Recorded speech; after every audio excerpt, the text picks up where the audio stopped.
નમસ્કાર વિદ્યાર્થી મિત્રો, આપ સૌનું ગુજરાતી પાઠશાળામાં હાર્દિક સ્વાગત છે.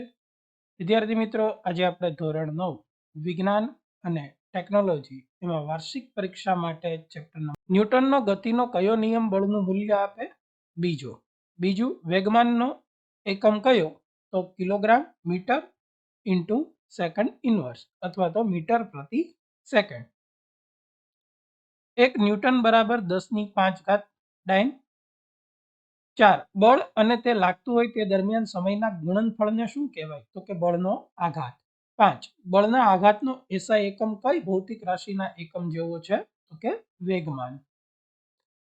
છઠ્ઠો પ્રશ્ન, ન્યૂટનની ગતિનો બીજો અને ત્રીજો નિયમ કયા અગત્યના નિયમ તરફ દોરી જાય છે? તો કે વેગમાન સંરક્ષણનો નિયમ. 7 કયા પ્રકારની સપાટી માટે ઘર્ષણ બળનું મૂલ્ય ઓછું હશે? તો કે અહીંયા 4 જે આપ્યા છે એમાં કાચની સપાટી માટે ઓછું હશે. ઘર્ષણ બળ કઈ બાબત પર આધાર રાખતું નથી? તો કે સંપર્ક સપાટીના ક્ષેત્રફળ પર.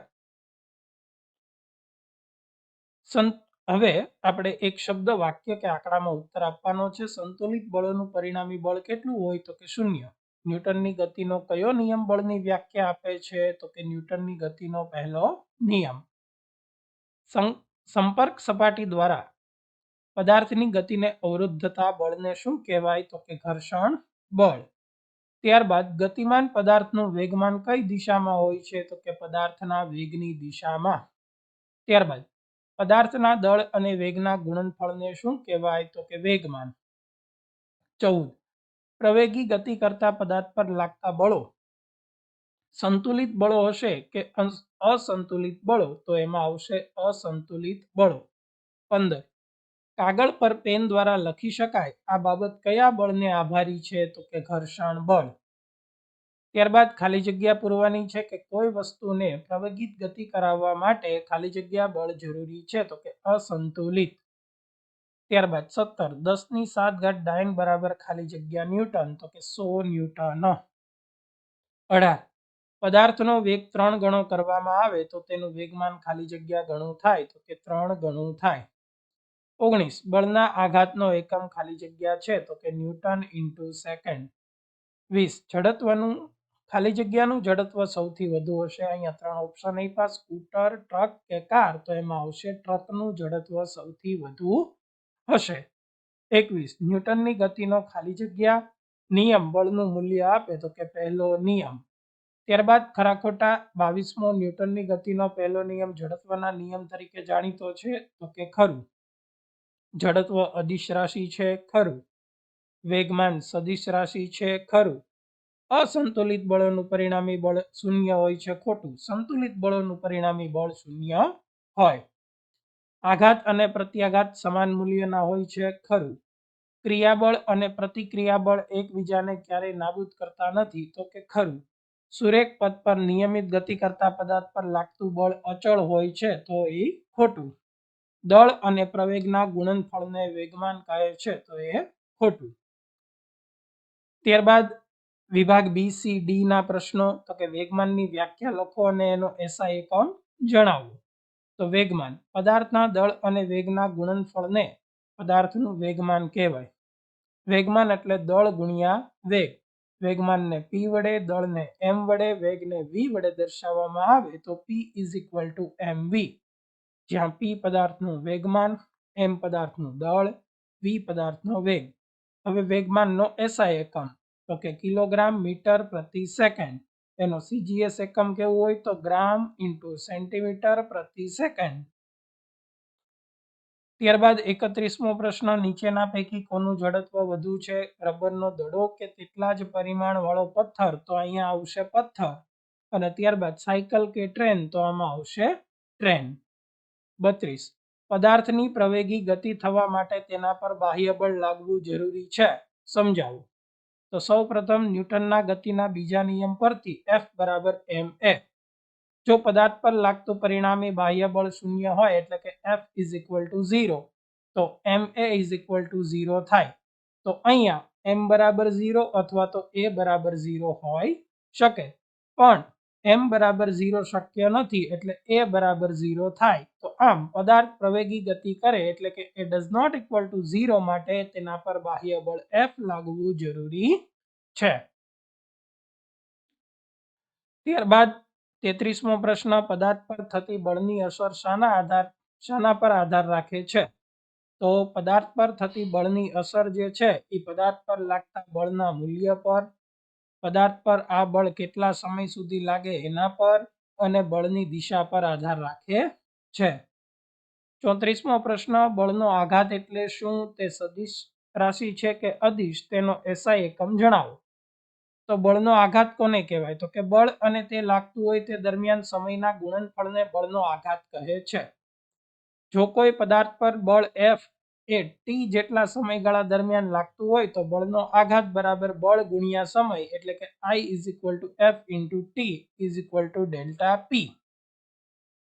બળનો આઘાત I એ સદિશ રાશિ છે. તેની દિશા વેગમાનના ફેરફાર ડેલ્ટા p ની દિશામાં હોય છે. એનો SI એકમ ન્યૂટન ઇન્ટુ સેકન્ડ અથવા તો કિલોગ્રામ મીટર પ્રતિ સેકન્ડ હોય છે. 35મો પ્રશ્ન, કરાટેના ખેલાડી કઈ રીતે એક જ ઝટકામાં બરફની પાટને તોડી નાખે છે? તો કરાટેનો ખેલાડી ખૂબ જ મોટા વેગથી ખૂબ ઓછા સમયગાળામાં બરફની પાટ પર ઝટકો મારે છે, જેના લીધે બરફની પાટ પર મોટા મૂલ્યનું બળ F લાગે છે અને બરફની પાટ તૂટી જાય છે. 36મો પ્રશ્ન, વૈજ્ઞાનિક કારણ આપો. વાહનોના ટાયર ખરબચડા રાખવામાં આવે છે. તો વાહનોના ટાયરની ખરબચડી સપાટીને લીધે વાહન ગતિમાં હોય ત્યારે ટાયર અને જમીન વચ્ચે ઘર્ષણ બળ વધે છે. પૂરતા ઘર્ષણ બળને લીધે ટાયર જમીન પર સરકી શકતું નથી અને વાહન ચલાવવું સલામત રહે છે.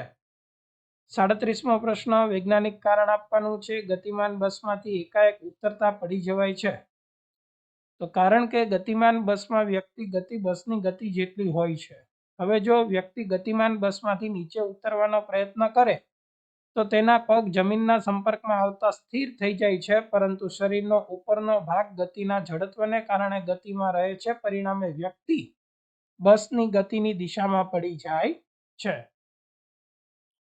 તફાવત આપવાનો છે ન્યૂટનની ગતિનો પહેલો નિયમ અને ન્યૂટનની ગતિનો બીજો નિયમ. તો પહેલો નિયમ છે એ બળની વ્યાખ્યા આપે છે, બીજો નિયમ બળનું મૂલ્ય આપે છે.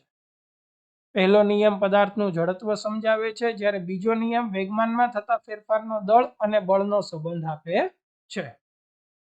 ત્યારબાદ તફાવત છે બળ અને વેગમાન.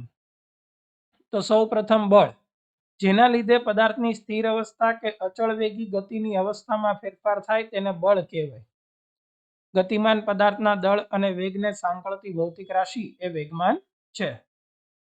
બળનું મૂલ્ય પદાર્થના દળ અને પ્રવેગના ગુણનફળ જેટલું હોય, જ્યારે વેગમાનનું મૂલ્ય દળ અને વેગના ગુણનફળ જેટલું હોય. બળનો SI એકમ ન્યૂટન, CGS પદ્ધતિમાં ડાયન, જ્યારે વેગમાનનો SI એકમ ન્યૂટન ઇન્ટુ મીટર પ્રતિ સેકન્ડ અથવા તો ન્યૂટન ઇન્ટુ સેકન્ડ અને CGS પદ્ધતિમાં ગ્રામ સેન્ટીમીટર પ્રતિ સેકન્ડ હોય છે. સંતુલિત બળો અને અસંતુલિત બળો વિશે સમજાવવાનું છે. બરાબર, તો કે જે બળો સંયુક્ત અસર હેઠળ પદાર્થની સ્થિર અથવા ગતિમાન અવસ્થામાં ફેરફાર થતો ન હોય તે બળોને સંતુલિત બળો કહેવાય. સંતુલિત બળોનું પરિણામી બળ શૂન્ય હોય. આથી સ્થિર અવસ્થામાં રહેલો પદાર્થ સ્થિર અને ગતિમાન પદાર્થ પોતાની ગતિ અચળ વેગથી ચાલુ રાખે છે. અસંતુલિત બળો, તો કે જે બળોની સંયુક્ત અસર હેઠળ સ્થિર અવસ્થામાં રહેલો પદાર્થ ગતિમાન અવસ્થામાં આવે અને ગતિમાન અવસ્થામાં રહેલા પદાર્થના વેગમાં એટલે કે તેની ઝડપ કે દિશા કે બંનેમાં ફેરફાર થાય તેવા બળોને અસંતુલિત બળો કહેવાય. અસંતુલિત બળોનું પરિણામી બળ શૂન્યતર હોય છે. 41મો પ્રશ્ન, ન્યૂટનની ગતિનો બીજો નિયમ લખો અને F બરાબર ma મેળવો. તો ન્યૂટનની ગતિનો બીજો નિયમ, પદાર્થના વેગમાનમાં થતા ફેરફારનો સમય દર તેના પર લાગતા અસંતુલિત બળ જેટલો અને બળની દિશામાં હોય છે. હવે આપણે સૂત્ર મેળવીએ કે ધારો કે m દળ ધરાવતો પદાર્થ સુરેખ પથ પર u જેટલા પ્રારંભિક વેગથી ગતિ કરે છે.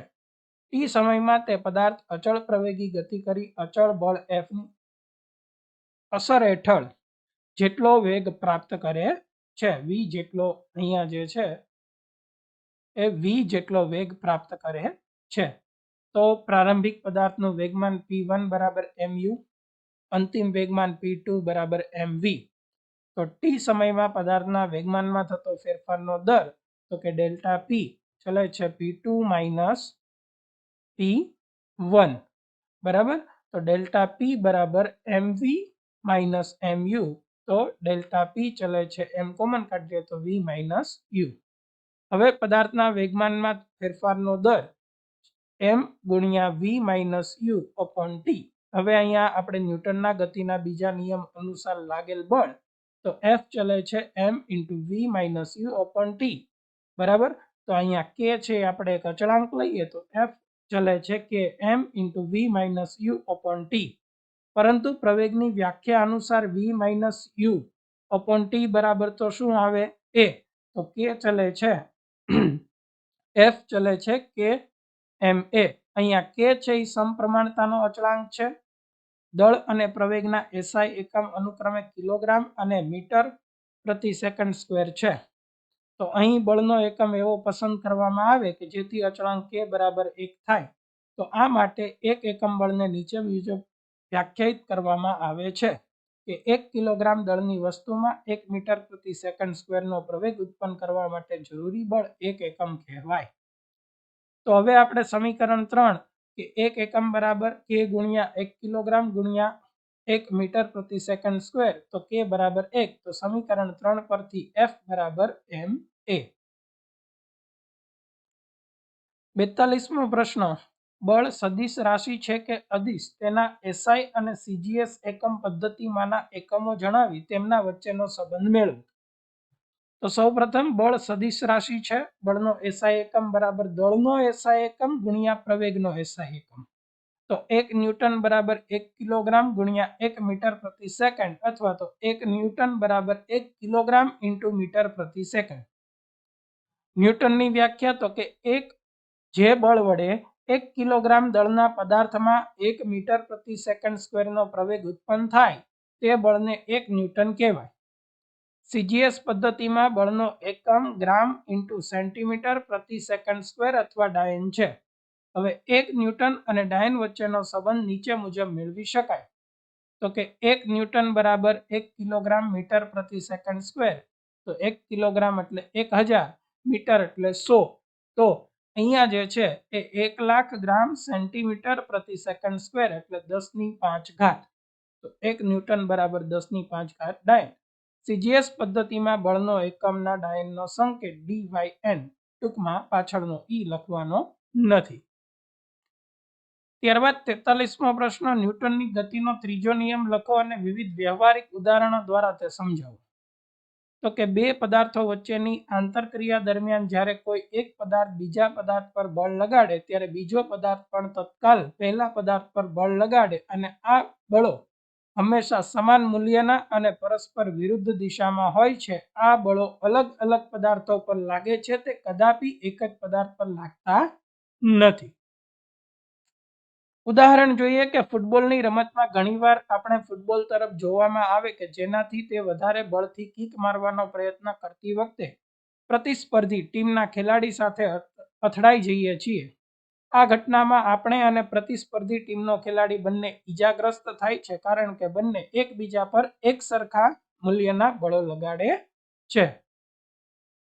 ટૂંકમાં એકલા અતુલા બળનું અસ્તિત્વ શક્ય નથી. બળો હંમેશા જોડમાં હોય છે. આ બંને પરસ્પર વિરોધી બળોને અનુક્રમે ક્રિયાબળ અને પ્રતિક્રિયા બળ કહેવામાં આવે છે. એના બીજા ઉદાહરણો જોઈએ તો કે એકબીજા સાથે જોડેલા બે સ્પ્રિંગ બેલેન્સનો વિચાર કરો. તો કે બે સ્પ્રિંગ કાંટાને એકબીજા સાથે જોડી દો. સ્પ્રિંગ બેલેન્સ બીનો એક છેડો એક દિવાલમાં દ્રઢ આધાર સાથે જડિત કરેલ છે તેથી તે સ્થિર છે. બીનો બીજો છેડો સ્પ્રિંગ બેલેન્સ એના બીજા છેડા સાથે બાંધેલો છે. જ્યારે સ્પ્રિંગ બેલેન્સ એના મુક્ત છેડા પાસે બળ લગાડવામાં આવે ત્યારે જોઈ શકાય છે કે બંને સ્પ્રિંગ બેલેન્સ તેમના સ્કેલ પર એક સરખું અવલોકન બતાવે છે. એનો અર્થ એ થયો કે એ દ્વારા બેલેન્સ બી પર લાગતું બળ સ્પ્રિંગ બેલેન્સ બી દ્વારા સ્પ્રિંગ બેલેન્સ એ પર લાગતું બળ સમાન અને દિશા વિરુદ્ધ છે. સ્પ્રિંગ બેલેન્સ એ દ્વારા સ્પ્રિંગ બેલેન્સ બી પર લગાડેલ બળને ક્રિયાબળ અને સ્પ્રિંગ બેલેન્સ બી દ્વારા સ્પ્રિંગ બેલેન્સ એ પર લગાડેલ બળને પ્રતિક્રિયા બળ કહેવામાં આવે છે. બીજું ઉદાહરણ જોઈએ કે બંદૂક દ્વારા ગોળી છોડવાની ઘટનામાં બંદૂક દ્વારા ગોળી પર આગળની તરફ એક બળ લાગે જે ક્રિયાબળ છે, તે જ વખતે ગોળી પણ બંદૂક પર તેટલા જ મૂલ્યનું પરંતુ વિરુદ્ધ દિશામાં પ્રતિક્રિયા બળ લગાડે છે. તેથી બંદૂક પાછળ તરફ ધકેલાય છે, જેને બંદૂકનો રિકોઇલ કહે છે. બંદૂકનું દળ ગોળીના દળ કરતાં ઘણું વધારે હોવાથી બંદૂકનો પ્રવેગ ગોળીના પ્રવેગ કરતાં ઘણો ઓછો હોય છે. ત્રીજું, એક ખલાસી નદી કિનારે સ્થિર બોટમાં ઊભો છે. હવે હોડી પરથી આગળ તરફ કૂદકો મારીને ખલાસી કિનારા તરફ આવવાનો પ્રયત્ન કરે ત્યારે બોટ પણ તેટલા જ મૂલ્યનું પ્રતિક્રિયા બળ લાગે છે. પરિણામે હોડી નદીમાં પાછળ ધકેલાય છે. તો આ ત્રીજા નિયમના ઉદાહરણો હતા. 44મો પ્રશ્ન, શ્રી દવે પોતાની કાર ચલાવતા હોય છે ત્યારે તેમની બાજુમાં બેઠેલા તેમના પુત્ર રાજુ પર તેમની નજર પડે. તેણે સીટ બેલ્ટ પહેર્યો હોતો નથી. તેઓ તેમના પુત્રને સીટ બેલ્ટ પહેરવાનું કારણ સમજાવે છે. રાજુ પોતાના પિતાનું કહ્યું માને છે. 3 પ્રશ્ન પૂછ્યા છે કે કાર ચલાવતી વખતે સીટ બેલ્ટ શા માટે પહેરવો જોઈએ? રાજુના પિતાના કયા ગુણો અહીં જોવા મળે છે અને રાજુના ગુણો જણાવો. તો એમાં પહેલું શા માટે પહેરવો જોઈએ, તો કે કારણ કે જો કારણોસર કારને અચાનક બ્રેક લગાવવામાં આવે તો ગતિના જડત્વના ગુણધર્મને લીધે આપણે અચાનક આગળ તરફ ધકેલાય છીએ અને કારની પેનલ સાથે અથડાઈ જવાથી આપણને નાની મોટી ઈજા થવાની શક્યતાઓ છે. જો સીટ બેલ્ટ બાંધવામાં આવે તો અકસ્માતથી બચી શકાય. રાજુના પિતાના ગુણો તો કે ન્યૂટનના ગતિના પ્રથમ નિયમનું સંપૂર્ણ જ્ઞાન, સુરક્ષા પ્રત્યેની સભાનતા અને ડ્રાઇવિંગ કરતી વખતે નિયમોનું પાલન કરવું. રાજુના ગુણો તો કે આજ્ઞાંકિત અને સમજદારી પણ. ત્યારબાદ તફાવત આપવાનો છે વેગ અને વેગમાન. અહીંયા આપણને પેટા 2 પ્રશ્નો આપેલા છે. એમાં પહેલું તફાવત છે તો કે વેગ એકમ સમયમાં પદાર્થે કરેલા સ્થાનાંતરને વેગ કહેવાય, જ્યારે વેગમાન દળ અને વેગના ગુણનફળને વેગમાન કહેવાય. વેગના ફેરફારનો દર છે એ પ્રવેગ દર્શાવે છે અને વેગમાનમાં થતા ફેરફારનો દર એ બળનું મૂલ્ય દર્શાવે. વેગનો એસઆઈ એકમ મીટર પ્રતિ સેકન્ડ, જ્યારે વેગમાનનો એસઆઈ એકમ કિલોગ્રામ ઇન્ટુ મીટર પ્રતિ સેકન્ડ છે. ત્યારબાદ કારણ આપવાનું છે કે કેળાની છાલ પર પગ પડે ત્યારે લપસી જવાય છે. તો કે પગ અને જમીન વચ્ચેના ઘર્ષણ બળને કારણે આપણે ચાલી શકીએ છીએ. કેળાની છાલ પર પગ પડતા પગ અને જમીન વચ્ચે કેળાની છાલ આવે છે, જેથી લીસી હોવાથી ઘર્ષણ બળ ઘટી જાય છે. કેળાની છાલ જે છે એ લીસી હોય એટલે ઘર્ષણ બળ ઘટી જાય. પગ અને જમીન વચ્ચેનું ઘર્ષણ બળ ઓછું થઈ જવાને કારણે લપસી જવાય છે. તો વિદ્યાર્થી મિત્રો, અહીંયા આપણું ચેપ્ટર નંબર 8 ગતિ અને તેના નિયમો એનું સંપૂર્ણ સોલ્યુશન અહીંયા પૂર્ણ થાય છે. જો વિદ્યાર્થી મિત્રો તમને અમારો વિડીયો ગમ્યો હોય તો વિડીયોને લાઇક કરો, ચેનલને સબસ્ક્રાઇબ કરો અને બાજુમાં રહેલ બેલ આઇકોન જરૂરથી દબાવો, જેથી કરીને અમારા વિડીયોની નોટિફિકેશન આપ સુધી સૌથી પહેલા મળી રહે. Thank you for watching.